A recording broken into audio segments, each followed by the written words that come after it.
It started as a simple weekend trip.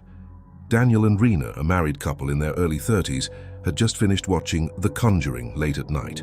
The film had left Rena uneasy, but also curious. "Do you think Annabelle is real?" Rena asked, half laughing, half serious. Daniel shrugged. "It's just a movie, Rena, but yeah, the Warrens were real people. And the doll is in their museum, right?" That sparked the idea.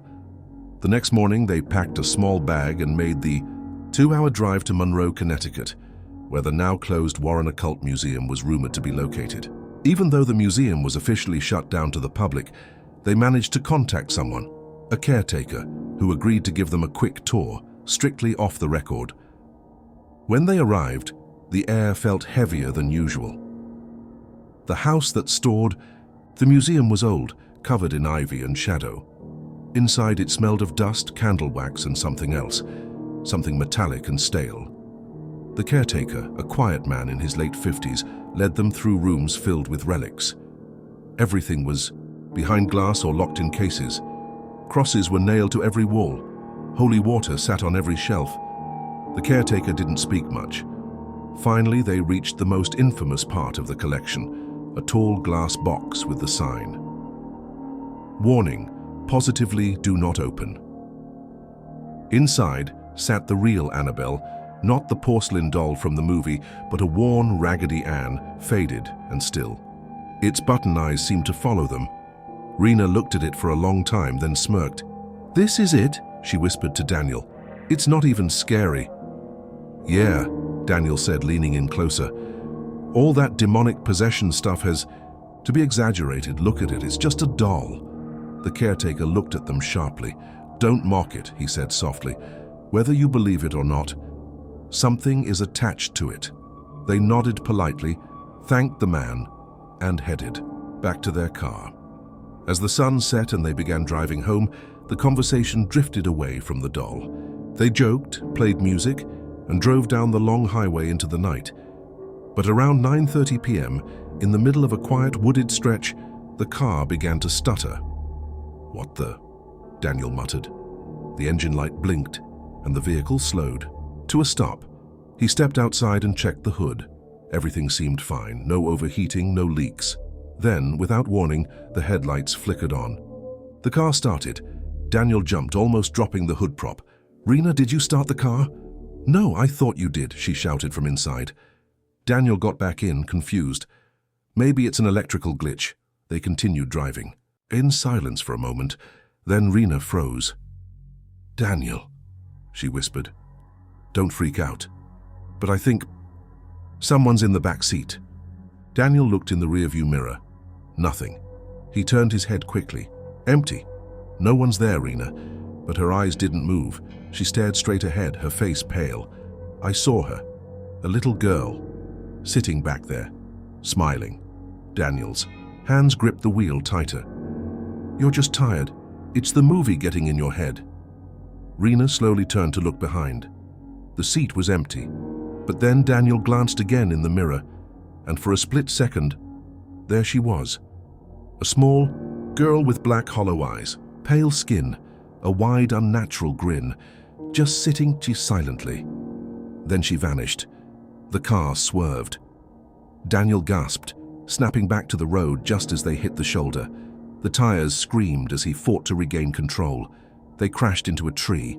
With a thud, airbags bursting around them. Silence. Only the sound of their heavy breathing. Blood ran down Daniel's forehead. Rena was crying, holding her arm in pain, but neither of them spoke about the ghost. Not yet, because they both knew. They had seen something, and whatever it was, it had followed them. The ambulance lights were too bright, flashing red and white against the darkness of the trees. Paramedics came quickly and loaded them into stretchers. No major injuries, just bruises, scrapes, and shock. But Rena wouldn't stop shaking. In the hospital room later that night, Rena lay on her side, staring at the wall. Daniel sat next to her, his head bandaged. Neither spoke for a long time. Finally, Rena whispered, "You saw her too, didn't you?" Daniel hesitated. "In the mirror." Rena slowly turned to face him. "Do you think we brought something back with us?" Daniel didn't answer. They were discharged the next morning, given painkillers and a warning to rest. Their car was towed to a nearby shop and a rental car was arranged. But even as they climbed into the new vehicle, Rena hesitated. "What if she's still with us?" she asked. Daniel forced a smile. "We're okay now. It's just the stress." But that night things got worse. Back home in their apartment, the atmosphere felt off. Cold air leaked through the windows even though they were shut. The lights flickered for no reason. Their dog Bella refused to come out of the bedroom and growled at empty corners. At 2:33 a.m., Rena woke up with a start. She had heard a soft giggle. She turned to wake Daniel Munn, but he was already awake, sitting up wide-eyed. "Did you hear that?" he asked. Rena nodded slowly. A shadow moved across the hallway. Small, swift. Daniel grabbed a flashlight and stepped outside the room. "Hello, is someone here?" The beam of light swept across the living room. Nothing, but on the floor was something that hadn't been there before.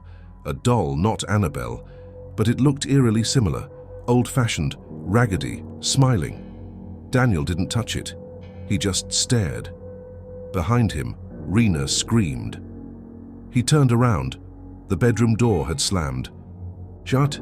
He rushed back, threw it open. The room was freezing. Rena sat in the corner, trembling, eyes locked on the mirror across the room.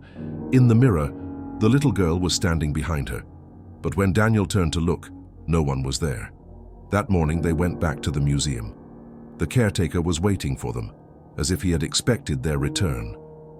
"You mocked it," he said calmly. "You invited her." Daniel slammed his hand on the desk. "What do we do? She's in our home." The caretaker took out a small vial of holy water and a sealed envelope. "This is a cleansing. You must follow it exactly. You may not rid yourselves of her smut. You may be able to make her sleep." They followed every step. Holy water on every window and door. Burning sage. Prayers from the envelope. For 2 days, nothing happened. Then, on the third night, Rena heard a soft knock on the closet door. 3 taps. Daniel opened it. Nothing inside. Except the doll. Again. This time, its head had turned slightly. Facing them. That night, the TV turned on by itself. Static blaring. The channels flipped rapidly. Then it stopped. A face appeared. A child's face. The same hollow eyes. They smashed the television, but the screen stayed on. "I think she's stronger now," Rena whispered. Daniel nodded slowly. "She's not just a ghost." The final straw came a week later. Rena found her wedding ring missing. She searched everywhere. Then, in the middle of the night, she found it, placed gently on the Annabelle-style doll's hand. As if gifted back to her, she broke down. "I can't live like this, Daniel. I can't sleep, I can't think." They contacted a priest. Not just any priest, but one who had worked with the Warrens before. He came quietly, spoke few words, and carried a thick book bound in leather. After a long night of prayer and chanting, he looked at them gravely. "She is not Annabelle, but something followed you. Something that pretends to be her. It feeds on your fear." "Can you remove it?" Daniel asked. The priest shook his head. "I can only seal it, temporarily, but never speak its name. Never challenge it again." He handed them a wooden box carved with strange symbols. "If she ever appears again, put the doll inside. Lock it, and bury it far from here. Do not tell anyone where." Weeks passed. The nightmares faded. The doll vanished. They began to feel normal again, but sometimes late at night, Rena still wakes up and stares into the mirror, waiting and wondering, was it really over or just in her sleep? Because sometimes when she listens closely, she still hears the faint sound of a child's laugh. From the back seat,